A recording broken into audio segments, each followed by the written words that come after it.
Sometimes that 1 or 2 hour car ride to the theme park can get annoying, and if you got the cash or skills, why not just bring the theme park to you? Today we're gonna be nosy neighbors and peeking at some backyards that have insane homemade roller coasters. Welcome back to Top 5 Central. If you like roller coasters, leave a like and comment what's your favorite theme park that you go to.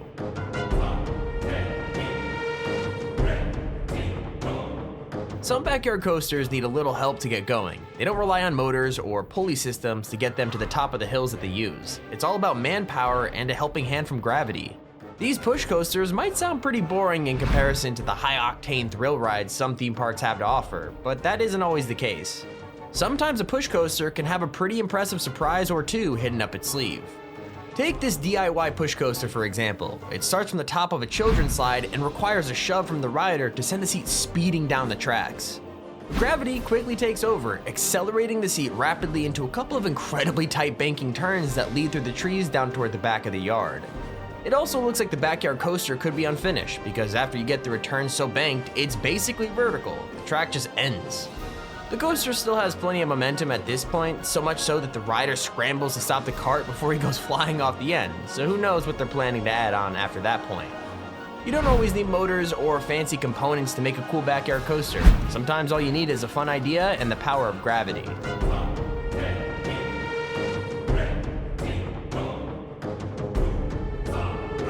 If you're a student learning engineering, then why not put the skills you've learned on your course to good use by building a roller coaster in your parents' backyard?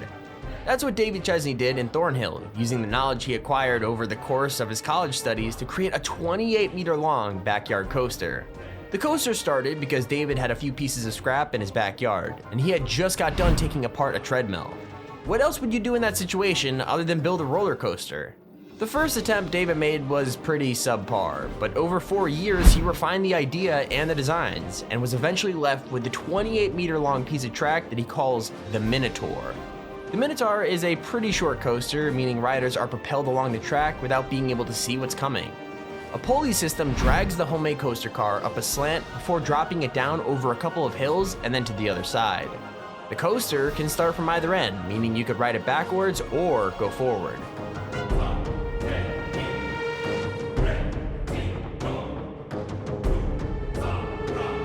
If you're a fan of backyard coasters and the people that build them, then there's probably one person and one coaster in particular that you already know pretty well. John Ivers lives in Indiana, and he's the builder of a well-known backyard coaster called the Blue Flash.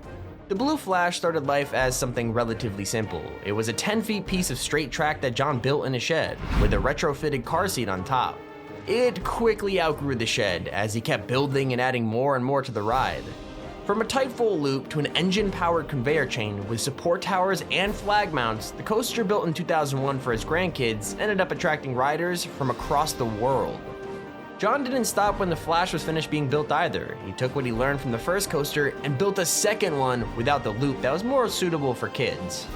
This one was much shorter and only featured a conveyor hill and a steep drop, but who knows where his creativity might go next.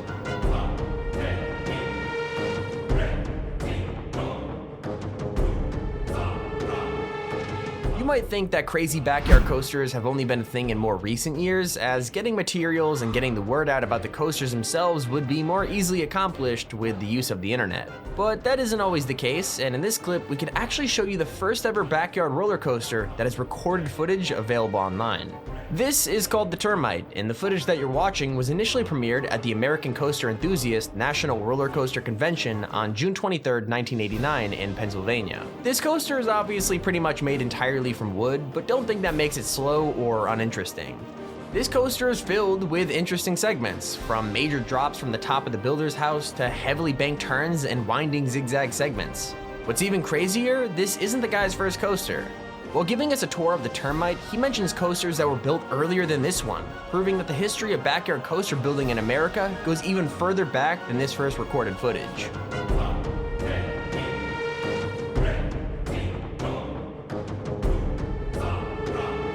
When you think of roller coasters and amusement rides, you probably end up thinking all about the engineering and technology that goes into making one. Surely it takes a lot of knowledge and technology to get a machine like a roller coaster working safely. Well, sure it takes knowledge, but technology is a different issue altogether. Why use technology when you can make a Ferris wheel completely out of wood like these Nepalese backyard coaster builders? Somehow these guys have managed to calculate exactly the perfect shape and size of a Ferris wheel so that it will work entirely off the forces of gravity. That's right, there's no motors or engine powering this Ferris wheel. It's all done entirely by the power of gravity. The wheel might need a little bit of extra pushing every now and then, but for the most part, the weight of the riders is what keeps the momentum of the ride going. You might think that means the Ferris wheel would be pretty slow, but it actually ends up spinning faster than most normal Ferris wheels would even come close to going. I just wonder how safe it is.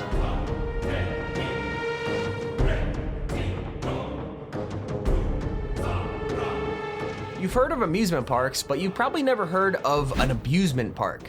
First shown on National Geographic show Mad Scientist, this backyard Speed Colt abusement park features an insane-looking swinging roller coaster. The Speed Colt design coaster honestly looks like a death trap. 2 riders can sit in the central hanging seat, which riders start lying down in.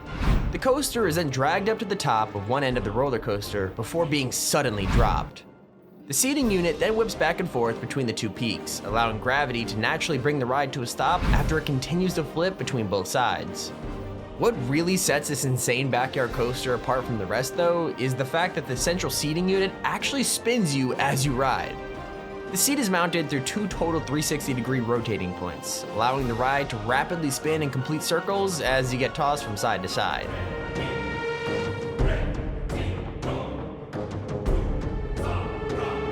If you've ever been to an amusement park or a state fair, then you've probably seen a Roundup Coaster before. These rides are basically circular platforms with a cage wall around the edge. The platform begins to spin, which presses the riders against the surface of the wall through centripetal force. The arm it's attached to will then rise in a vertical position, using the forces to let its riders defy gravity instead of falling down. Well, this backyard coaster is basically that concept combined with a hamster wheel. Yeah, to get the momentum of the backyard coaster up, a guy has to run in the center of the ride, similar to a hamster running around on its wheel. The ride takes the momentum this guy is providing with his running to spin faster and faster. The ride probably doesn't build enough momentum to keep the riders in by itself, so it's a good thing they're holding on as it spins around.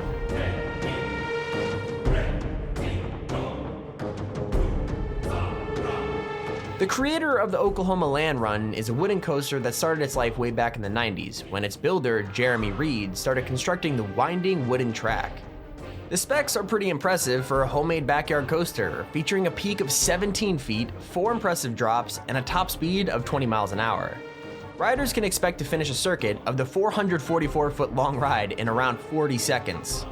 The ride is impressive mainly because of its age. It's another one of those coasters that have been around long before there were places like YouTube to show them off, so it was clearly just made for the love of roller coasters. It's simple, but that doesn't make the backyard construction any less impressive. I mean, apparently it cost him over $5,000 to build, which is more like $8,000 today. For that money and over 1,000 hours of labor, he's got a coaster which has lasted him more than 22 years, and that's impressive to say the least.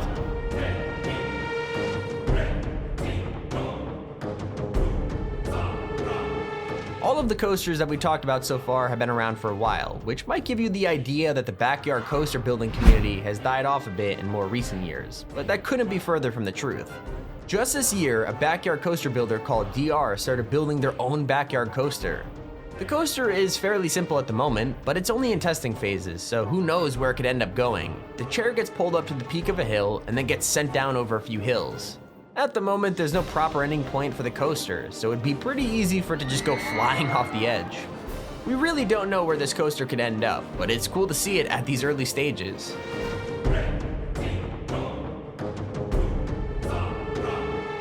For a backyard coaster to be fun, you might think that the backyard the coaster is in has to be huge.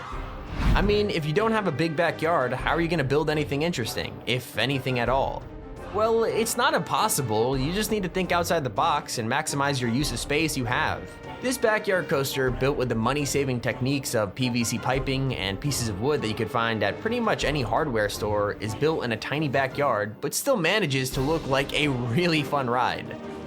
The coaster car is dragged up to a piece of track that seems to have been built on top of a shed before whipping down the other side. The space is pretty much maximized by this coaster, basically being one never-ending turn that winds in on itself, with one piece of a track going underneath the raised segments. It's a short ride, sure, but it shows that being held back by your yard size when it comes to building a backyard coaster is, well, really no excuse. But hey, click on screen now to see the most insane backyard water slides. I'll see you guys there.